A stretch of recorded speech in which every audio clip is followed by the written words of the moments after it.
তুমি কি আমাকে ভালোবাসো না বেলাল? বেলাল বলেন, নবী তোমাকে ভালোবাসি দেখি তো। তোমার যখন ফরজ নামাজ যখন আদায় করতে আসবেন, ফরজ নামাজ আদায় করার ক্ষেত্রে আপনাকে আজানের প্রয়োজন হবে, ঠিক কিনা বলেন? ফরজের নামাজের আদায় করতে গিয়ে তো আজান দিতে হবে না? জোহরের যদি নামাজ পড়েন আজান দিতে হবে কিনা? যদি আসরের নামাজ পড়েন আজান দিতে হবে কিনা? মাগরিবে নামাজ পড়লে আজান দিতে হবে কিনা? এশার নামাজ পড়লে আজান দিতে হবে কিনা? ফজরের আজান দিলে আজান দিতে হবে কিনা বলেন? প্রত্যেক 5 ওয়াক্ত নামাজের জন্য মুয়াজ্জিন মসজিদের মাইক দিয়া কি আজান দেয় কি দেয় না বলেন? দেয় কিনা? হা হা কোন কিছু বলেন, দেয় কিনা? আজান। যারা আজান দেয় তাদেরকে কি বলে? মুয়াজ্জিন। কি বলে বলেন? ধরে বলেন, কি বলে?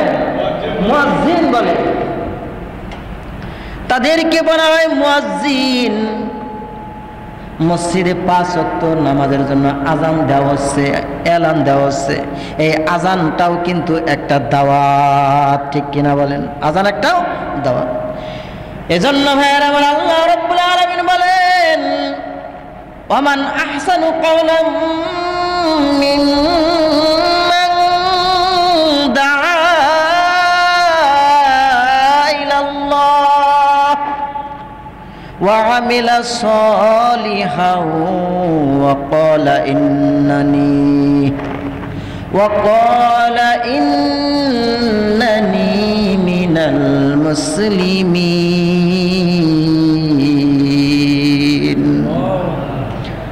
আল্লাহ রাব্বুল আলামিন বলেন, ওমান আহসানু কাওলাম মিম্মান দাআ ইলাল্লাহ। ওই ব্যক্তির চাইতে আর কার কথা উত্তম হইতে পারে? পৃথিবীর জমিনে যে যত কথাই বলুক না কেন, কিন্তু ওই ব্যক্তির চাইতে উত্তম নয় যেই ব্যক্তি মুখ দিয়ে আমি আল্লাহ রাব্বুল আলামিনের দাওয়াত দেয়। জিল্লাগান সুবহানাল্লাহ। যেই ব্যক্তি আল্লাহর পথে দাওয়াত দেয় মানুষকে, তার চাইতে উত্তম কথা কি হতে পারে? কথা বলেন, হতে পারে? হতে পারে না। যে ব্যক্তি আল্লাহর দিকে মানুষকে আহ্বান করবে, আল্লাহর পথে মানুষকে আহ্বান করবে, তার একটা কথা আর এমনি পাবলিকের একটা কথা এক হবে। এবং নিজেকে বলে এবং নিজেকে বলে ইন্নানি মিনাল মুসলিমিন, এবং নিজে দাবি করে আমি একজন মুসলমান। আমরা সকলেই কিন্তু দাবি করি আমরা মুসলমান, ঠিক কিনা কোন?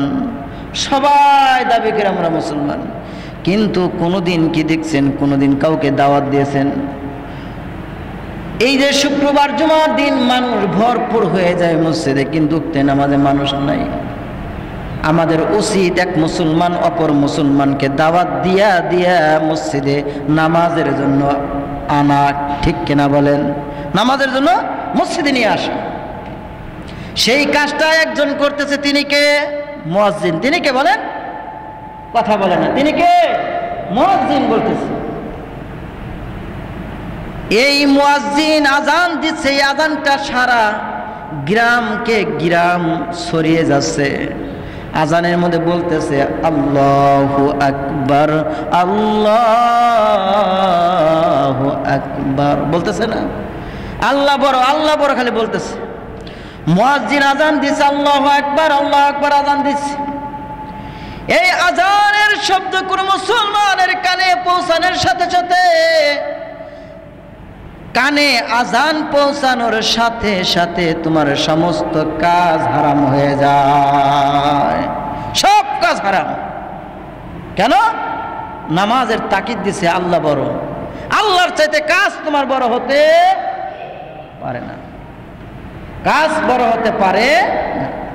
আগে হলো নামাজ। আল্লাহর চাইতে বড় কিছুই নাই।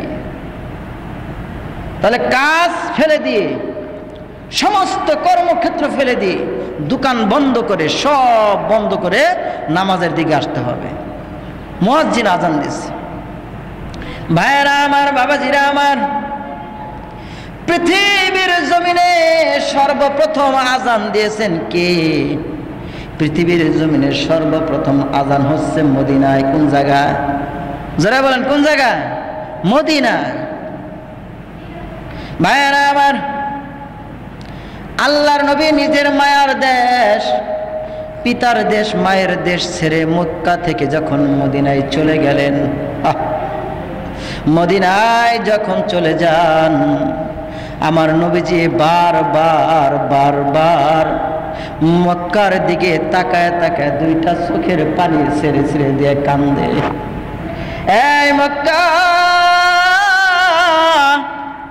আজকে তোমাকে আমি ছেড়ে যাচ্ছি, কিন্তু এমন একদিন আসবে এই মক্কা কিন্তু আমাকে আবার নিয়ে আসবে। মক্কার মানুষ আমাকে চিনল না, একদিন কিন্তু চিনবে। বারবার কাঁদে আর আল্লাহর কাছে রাহাজানি করে। আল্লাহ, আমার নবীজি হিজরত করলেন, মক্কা ছেড়ে যখন মদিনায় চলে গেলেন, মদিনায় চলে যাওয়ার পর যখন মসজিদ নির্মাণ করলেন, মসজিদ নির্মাণ করার পর যখন নামাজের সময় হয়ে যাবে, যখন নামাজের প্রচলন হয়ে যাবে, নামাজ আদায় করবে, নামাজ আদায় করতে হলে কি সিস্টেম করা যায়, কিভাবে মুসলমানদেরকে, কিভাবে মুজাহিদদেরকে, কিভাবে আনসারদেরকে কিভাবে আনা যায়, একাত্র করা যায়, একটা সিস্টেম চালু করতে চাইলেন। কয়টা সিস্টেম চালু করতে চাইলেন? সিস্টেম চালু করতে, মানে পদ্ধতি চালু করতে চাইলেন। মানুষকে কিভাবে নামাজের দিকে আহ্বান করা যায়। কিন্তু এখন যে আমরা আহ্বান করছি, আজান দিচ্ছি, এটা কিন্তু আমরা পাইছি, ঠিক কিনা বলেন? কিন্তু শুরু লগ্নে এই আজান কিন্তু ছিল না। আজান দেওয়ার জন্য কিন্তু এটা এরকম ছিল না। কিভাবে মানুষকে নামাজের দিকে আনা যায়, এইভাবে করে একটা বুদ্ধি পরামর্শ শুরু হয়ে করল। আল্লাহর নবী সাহাবীদেরকে নিয়ে বসলেন, সাহাবীদেরকে নিয়ে বসলেন। সাহাবীরা বৈঠকের ভিতরে, এই মজমার ভিতরে সিদ্ধান্ত গ্রহণ করলেন চারটা। কয়টা? বলেন বলেন, কয়টা? চারটা সিদ্ধান্ত গ্রহণ করলেন নামাজের জন্য। যে নামাজ মানুষ আসবে কিভাবে, এটা একটা সিস্টেম চালু করো, পদ্ধতি চালু করবো। এই পদ্ধতি, চারটা পদ্ধতি ওখানে উপস্থাপন করা হলো। একটা মজমার ভিতরে, বৈঠকের ভিতরে, একটা জলসার ভিতরে যে কোনো সিস্টেম নিয়ে, যে কোনো পদ্ধতি নিয়ে আলোচনা করা হয়, কিভাবে আমরা এই সিস্টেম আয়োগ করতে পারি, কাজটা শেষ করতে পারি। তো ওই রকম নামাজের জন্য কিভাবে মানুষকে আনা যায়, চারটা পদ্ধতি অবলম্বন করলেন। বলেন কয়টা পদ্ধতি? চারটা পদ্ধতি অবলম্বন করলেন। চারটা পদ্ধতির ভিতরে এক নম্বর পদ্ধতির নাম হইল, সবাই বলতেছিল পতাকা উড়িয়ে দেওয়া হবে, পতাকা উড়িয়ে দেওয়া হবে, পতাকা উড়িয়ে দেওয়া নামাজের সময়। যেমন আমাদের স্কুল কলেজে মাদ্রাসায় যখন ক্লাসের সময় হয়ে যায়, দেখবেন বলে ক্লাসের হয়ে গেলে যখন ওই স্কুলের অথবা মাদ্রাসার ক্যারামে থাকে কি থাকে না, একজন লোক থাকে পতাকা টানানোর জন্য এবং বেল বাড়ি দেওয়ার জন্য। স্কুলের টাইম হয়ে গেলেই ওই লোকটা কি করে পতাকা উড়িয়ে দেয়। তদ্রুপ কেউ বলতেছে পতাকা উড়িয়ে দেওয়া হবে। আবার এর মধ্যে পতাকা উড়িয়ে নেওয়ার জন্য ভেটু আসলো, না না এটা করা যাবে না, কারণ আমার বাড়ি নয় মসজিদের কাছে, কিন্তু আমার মুসলমান ভাই তার কত দূরে বাড়ি, পতাকা দেখবে কিভাবে, এটা চলবে না, বাতিল হয়ে গেল। এরপরে বলে তাহলে একটা কাজ করা যাক, আগুন প্রজ্বলিত করা যাক, মানে লাকড়ি না আগুন, আগুনের শিখা উপর দিকে উঠবে, ধোঁয়া উঠবে, মানুষ দেখবে ওই যে আর নামাজের টাইম গেছে। এরা তো ব্যয়বহুল, এটা তো করা যাবে না, 5 ওয়াক্ত নামাজ, তো ঝামেলা হয়ে গেল। নবীর একটা বলছে যে না না না এটা করা হবে না, কারণ আগুন প্রজ্বলিত করে এটা মুসলমানের কাজ নয়, কারণ আগুনের পূজা তো হিন্দুরা করে, ঠিক কিনা? এজন্য এটাও বাতিল, এটাও করা হবে না। এরপরে আসলো সিঙ্গা ফু দেওয়া হবে। কি ফু দেওয়া হবে? সিঙ্গা। সিঙ্গা চিনেন? যে সিঙ্গা বানায় বা ফু দেয়, তারপরে কথাও বলে সিঙ্গা দিয়া, এই সিঙ্গা বাঁশি বাজানো হবে, সিঙ্গা ফু দেওয়া হবে। তে বলছে না, এই সিঙ্গাও চলবে না, কারণ সিঙ্গা হলো খ্রিস্টানদের প্রতি, খ্রিস্টানরা কাজ করে না, এটা চলবে না। তা কি করা যাবে? ঢোল বাজানো যাবে।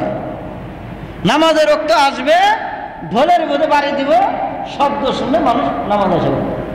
নবী আমার ডেকে বলছে, না না এটা হবে না, ঢোল বাদ্যযন্ত্র ইসলামে সাপোর্ট করে না, এটা চলবে না।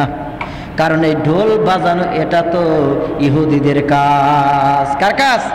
ইহুদিদের কাজ। তাহলে কয়েকটা সিস্টেম, 4টা সিস্টেমের মধ্যে এই 4টা সিস্টেমই বাতিল হয়ে গেল।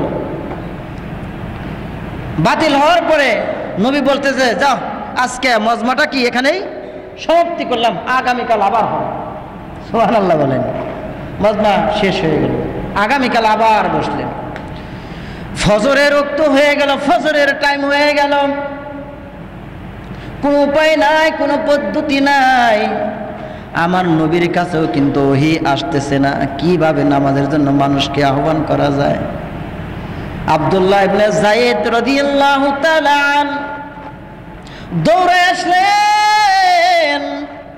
দৌড়ে এসে নবীর কাছে বলতেছে, নবী গো, আমি আজকে রাত্রে স্বপ্ন দেখেছি গো, স্বপ্ন দেখেছি। কি স্বপ্ন দেখেছো?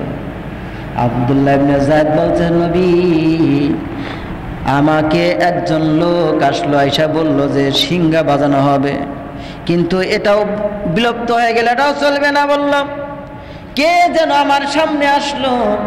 আয়েশা বলতেছে, আব্দুল্লাহ ইবনে যায়েদ, শোনো, নামাজের জন্য এমন ভাবে তুমি আহ্বান করবে, সেই শব্দগুলো আমি শিখিয়ে দিচ্ছি। জোরে কোন সুবহানাল্লাহ।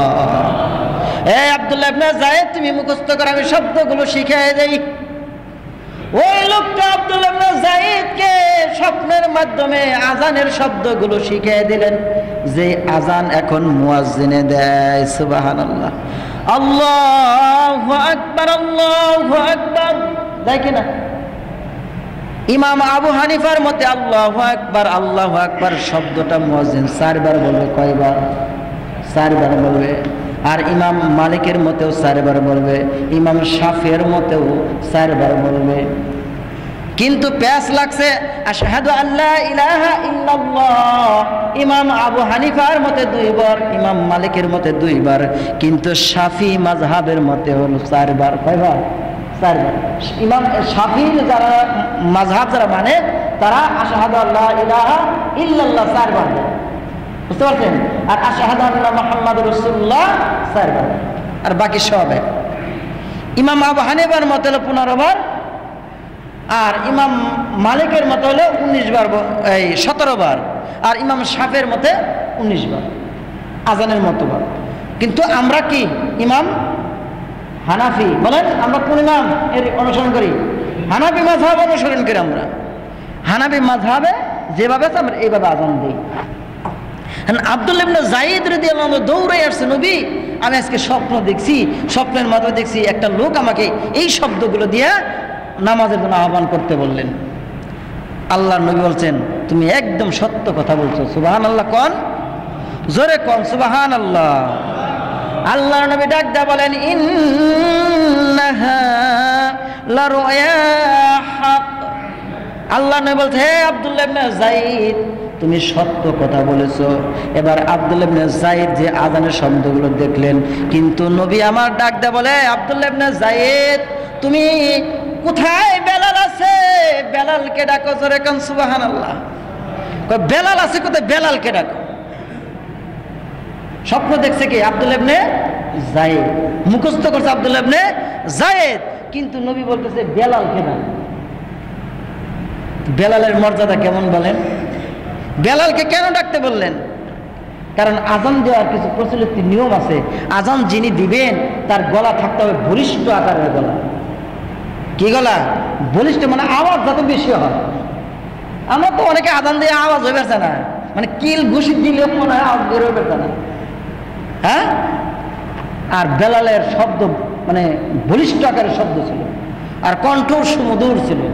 কিন্তু কি করতেন? আজান দিবাটা একটু বাজা বাজা হতো। ওরা তার সমস্যা ছিল, এদিকে আমি যাব না। তাহলে বেলালকে ডাকা হলো, বেলালকে শিখিয়ে দেওয়া হলো, বেলাল তুমি আজান দাও।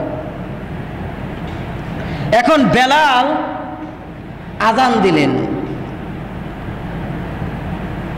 সময়টা হলো জোহরের সময়। জোরে কোন, সময়টা কোন সময়? জোহরের সময়। সর্বপ্রথম জোহরের নামাজের আজান বেলাল দ্বারা দেওয়া হলো। বেলাল জোহরের আজান দিলেন, জোরে গান সুবহানাল্লাহ। সর্বপ্রথম আজান মদিনায় বেলাল দিলেন জোহরের আজান। এইভাবে বেলাল দিতে লাগলেন আজান। আমার ভাইয়েরা, আমার বন্ধুগণ, বেলাল আজান দেয়। বেলালের আজান শুনে মানুষগুলো নামাজের দিকে আহ্বান করে, নামাজের দিকে আসে। কারণ বেলাল যখন আজান দেয়, এই বেলালের গলার কণ্ঠটা বহু দূরে চলে যায়। যত সাহাবীরা আছে না, তাদের কণ্ঠ এত দূর যায় না, কিন্তু বেলালের কণ্ঠ তার সাথে অনেক অনেক বেশি। এজন্য বেলালকে আজান দিতে বলেন, বেলাল তুমি আজান দাও। বেলাল আজান দেয়। কিন্তু ভাইয়ের আমার, এই বেলাল আজান দিলে নামাজের ইমামতি করেন নবীজি। কে ইমামতি করেন? যারা বলেন কে ইমামতি করেন? কে? বেলাল আজান দেয়, বেলাল মুয়াজ্জিন। ইমাম কে? যারা বলেন ইমাম কে? রাসূল। যেদিন আমার নবীজি ইন্তিকাল করলেন, ইন্তিকাল করার পরে বেলাল আর আজান দেয় না। নবী চলে গেছে, বেলাল আর আজান দিচ্ছে না। বেলালকে কত তোষামত করতেছে, বেলাল আজান দাও, আজান দাও, আজান দাও। বেলাল বলে না, আমি আর আজান দিব না। আমি যদি আজান দেই, যেই জায়গায় দাঁড়াইয়া আজান দেওয়ার পরে আমি তাকায় তাকায় মেম্বার দিকে তাকাই, মেম্বার দিকে তাকাইলে আমার নবীর চেহারাটা আমি দেখি, আমার নবীর মায়াবী চেহারাটা আমি দেখি। আজকে যদি আমি আজান দেই, কিন্তু আমার নবীর মায়াবী চেহারা আমি দেখবো না। আমার আজানের পরে আমার নবী আর ইমামতি করবে না। এজন্য আমি বেলাল আর আজান দিব না। আমি বেলাল আজান দিব না, এবং কি মদিনায় আমি থাকবো না। মদিনায় আমি থাকবো না। যেই জায়গা আমার নবী নাই, ওই জায়গায় আমি বেলাল থাকবো না। আমি তাকায় তাকায় যে দেখি আমার নবীর জায়গা অন্যজনের নামাজ আদায় করতেছে, আমি বেলাল সহ্য করতে পারবো না। আমি বেলাল সহ্য করতে পারবো না। বেলাল গুঠুরি বাঁধিয়া বেলাল দামেস্কের দিকে রওনা হয়ে যায়। বেলাল গুঠুরি বেঁধে দামেস্কের দিকে রওনা হয়ে যায়। দামেস্কে চলে যায়। কিছুদিন পরে বেলাল স্বপ্নে দেখতেছে নবীজি হাজির হয়ে গেছে। আওয়াজ নাই রে, আওয়াজ নাই। বেলাল কি হাজির হয়ে গেছে, নবীজি স্বপ্নে দেখা দিতেছে। বেলাল কি বলছে, বেলাল তুমি মদিনা ত্যাগ করলা। বেলাল তুমি কেন মদিনা ত্যাগ করলা? বেলাল তুমি মদিনা ত্যাগ করলে কেন? তুমি কি আমাকে মহব্বত করো না? তুমি কি আমাকে ভালোবাসো না? বেলাল বেলাল বলে, নবী তোমাকে ভালোবাসি দেখি তো তোমাকে দেখতে পারি না, এজন্য তো আমি ওই দেশ ছাড়ছি। যেখানে তোমার চেহারা আমি দেখবো না, সেখানে আমি বেলাল থাকতে পারি না। বেলাল দুইটা চোখের পানি ছেড়ে কান্দে। নবী বলতেছে, বেলাল যাও যাও, আবার মদিনায় চলে যাও, মদিনায় চলে যাও। মদিনার মানুষগুলো তোমার জন্য পাগল পারা হয়ে গেছে। মদিনার মানুষ তোমার জন্য পাগল হয়ে আছে। বেলাল যখন স্বপ্নে যখন নবীর তাকিদ পেলেন, বেলাল আর দেরি করলেন না, গাড়িটি গোল করে আবার মদিনায় রওনা হয়ে গেলেন। মদিনায় যখন আসলেন, সমস্ত সাহাবীরা পাগল হয়ে গেছে। বেলালকে পেয়ে সম্বর্ধনা দিচ্ছে। বেলাল আসছে, বেলাল আজকে আজান দেবে। বেলাল আজান দিলে আজানের ধ্বনিগুলো মানুষ শুনে ধন্য হয়ে যাবে। সাহাবীরা তোষামত করে, বেলাল আজান দাও। ওমর বলে, বেলাল আজান দাও। উসমান বলে, বেলাল আজান দাও। আলী বলে, বেলাল আজান দাও। এক একজনে বলতেছে, বেলাল আজান দাও, আজ্জিন আজ্জিন আজ্জিন, আজান দাও, আজান দাও, আজান দাও।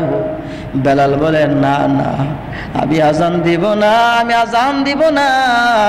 আমার নবীর মহাব্বতে আমি মদিনায় আসছি, কিন্তু আমাকে আজান দিতে বইল না। কারণ আজান দিলে মেম্বারের মধ্যে আমার নবীর চেহারাটা আমি দেখব না। আমি বেলাল আজান দিতে পারবো না। সমস্ত সাহাবীরা চিন্তা করলো কি করা যায়। এবার সাহাবীরা একজোট হয়ে বলতেছে, হাসান এবং হুসাইনকে যায় ধরো, কারণ নবীজির আদরের কলেজার টুকরা দুই নাতি হাসান এবং হুসাইন, এদেরকে এত ভালোবাসতেন নবীজি। নামাজের মধ্যে নবীজি যখন সেজদায় যাইতেন, হাসান হুসাইন কিন্তু নবীর পিঠের উপরে ঘোড়া বানায় ফেলতেন, কত মহব্বত করতেন দুই নাতিনকে। এই জন্য দেখবেন বলে নাতিকে সবাই কিন্তু নানারা দাদারা আদর করে বেশি, ঠিক কিনা কন? নাতি নাতিনরা যদি যত ভুলই করুক, দেখবেন বলে নিজের সন্তানের চাইতে নাতি নাতির মহব্বত বেশি দাদা দাদির কাছে, নানা নানিদের কাছে। নিজের সন্তান তুমি কই যাবে, তুমি ওটা দেখার বিষয় না, কিন্তু খবরদার আমার নাতিনের গায়ে, আমার নাতির গায়ে কি করবে না, হাত দিতে পারবে না। দাদা দাদি নানা নানি এত মহব্বত, নবীকে ঘোড়া বানায় নামাজের মধ্যে। সেই হাসান হুসাইন কে বললো, হাসান হুসাইন তুমি বেলালকে আজান দিতে বলো, বেলালকে আজান দিতে বলো তুমি। হাসান হুসাইনের অনুরোধে বেলাল আজান দিলেন, সুবহানাল্লাহ কোন। সেই আজান আজকে আমরা প্রত্যেক নামাজে, 5 ওয়াক্ত নামাজের শুরুতে কি করে আমরা আজান দিই। এই আজানটা কার আহ্বান? আল্লাহর আহ্বান। কার আহ্বান? আল্লাহর আহ্বান। এজন্য আল্লাহ বলতেন, ওমান আহসানু কওলাম মিম্মান দাআ ইলাল্লাহ, তার চাইতে কার কথা এত উত্তম হবে যেই ব্যক্তি আমি আল্লাহর দিকে মানুষকে আহ্বান করে, মানুষকে ডাকে আল্লাহর পথে, সে তো সর্বোত্তম ব্যক্তি। তার মতো আর উত্তম কথা কারো হতে পারে না, সেই মুয়াজ্জিন। এই মুয়াজ্জিন প্রত্যেক 5 ওয়াক্ত নামাজের দিকে মানুষকে আহ্বান করতেছে। এজন্য এই মুয়াজ্জিনের মর্যাদা আল্লাহ তাআলা কিয়ামতের দিন বাড়িয়ে দিবেন, জোরে কান সুবহানাল্লাহ। এই মুয়াজ্জিনের মর্যাদা এমন হবে, হাসরের ময়দানে যখন মানুষগুলো পাগল পাড়া হয়ে যাবে, কিন্তু এই মুয়াজ্জিনের মাথা বগের মতো, বগের যে মাথা কি লম্বা না, বগের মাথা লম্বা, যত থাকুক দেখুন প্রাণীর ভিতরে বগের মাথা উঁচু করে দেখুন সব কি করে বগের মাথা দেখা যায়। এরকম মুয়াজ্জিনের মাথা কিয়ামতের দিন হাসরের ময়দানে এই মুয়াজ্জিনের মাথাগুলো উঁচু দেখা যাবে, যেরকম সুবহানাল্লাহ। মানুষগুলো বলতে থাকবে, আল্লাহ ওই যে উঁচু উঁচু মাথা, লম্বা লম্বা মাথা, এরা কারা? আল্লাহ বলবেন, এরা হলো আমার জমিনে নামাজের আহ্বান করেছিল, এরা হলো মুয়াজ্জিন। সুবহানাল্লাহ বলবেন না? এরা হলো মুয়াজ্জিন। এদের এত মর্যাদা আল্লাহ রাব্বুল আলামিন দান করেছেন। কেন আল্লাহ তাআলা দান করেছেন? কারণ এরা সব সময় আল্লাহ যে বড়, আল্লাহ তাআলার দাওয়াত, আল্লাহ তাআলার একাত্মবাদের ঘোষণা এই মুয়াজ্জিনরা দিচ্ছে, কথা ঠিক কিনা বলেন? আল্লাহ একটা ঘোষণা করা হচ্ছে, আল্লাহু আকবার। এরপরে কি করছে? সাক্ষ্য প্রদান করতেছে। সে নিজে বলতেছে, হে মানুষ তোমরা শোনো, আশহাদু আল্লা ইলাহা ইল্লাল্লাহ, আমি সাক্ষ্য প্রদান করতেছি আল্লাহ ছাড়া কোনো মাবুদ নাই। ওয়া আশহাদু আন্না মুহাম্মাদার রাসূলুল্লাহ, আমি আরো সাক্ষ্য প্রদান করছি মুহাম্মদুর রাসূলুল্লাহ সাল্লাল্লাহু আলাইহি ওয়াসাল্লাম আল্লাহ তাআলার রাসূল। সাক্ষ্য প্রদান করে এরা। ভাইয়েরা আমার, এই মুয়াজ্জিনের মর্যাদায় দুনিয়াতে অনেক, আখিরাতেও অনেক। মুয়াজ্জিনের মর্যাদা আজকে আমরা আজান দিতে চাই না। এক হাদিসে আসছে, আল্লাহ রাসূল সাল্লাল্লাহু আলাইহি ওয়াসাল্লাম বলেছেন, যদি কেউ মসজিদে একটানা যদি 12 বছর, কত বছর বলেন বলেন, কত বছর? একটানা যদি 12 বছর কেউ যদি আজান দেয়, ওই ব্যক্তিকে আল্লাহ রাব্বুল আলামিন জান্নাতের মেহমান আল্লাহ তাআলা বানিয়ে দিবেন। একটানা 12 বছর। তাহলে এই 12 বছর অনেক মসজিদে দেখবেন বলে 12 বছর না, নিজের জীবনটা পার করে দেয় মুয়াজ্জিনগুলো, ফ্রি ফ্রি। আমাদের এলাকায় আছে একজন, এই ছোটকাল থেকেই আজান দেয়, এখনো আজান দিচ্ছে, উনি পারিশ্রমিক নেয় না, কিন্তু এলাকার মানুষ ওই রমজান মাস যখন আসে খুশি হয়ে তখন কিছু টাকা খুশি হয়ে যায়, তা নিতে চায়। আর সেখানে আজান দেয় না খালি, আবার খালি আজান ধরবে, আজান ধরে তা না, মানে মসজিদের যত কাজ আছে সেটাও কেন করে? মসজিদের কাজ এটা সওয়াবের কাজ না গুনার কাজ? জোরে বলেন, সওয়াবের কাজ না গুনার কাজ? হাত কি ক্ষতি হয়? মনে মনে চিন্তা করে করবো আমরা করবো, হুজুর তো রাখছি টাকা দেব, হুজুরে করবো, তাই না? কিন্তু না, এটা সবার কাজ। যে আগে আসি সেই করি না একটি মসজিদের কাজ, সব তো হবে। আমাদের এই অভ্যাসগুলো পরিবর্তন করতে হবে। আমাদের এই অভ্যাসটা নাই এই মসজিদে। আগে এসে বসে থাকি, কিন্তু একটু ময়লা হইতেছে, টিকটিক পায়খানা করতেছে, আমরা একটু পরিষ্কার করতেছি।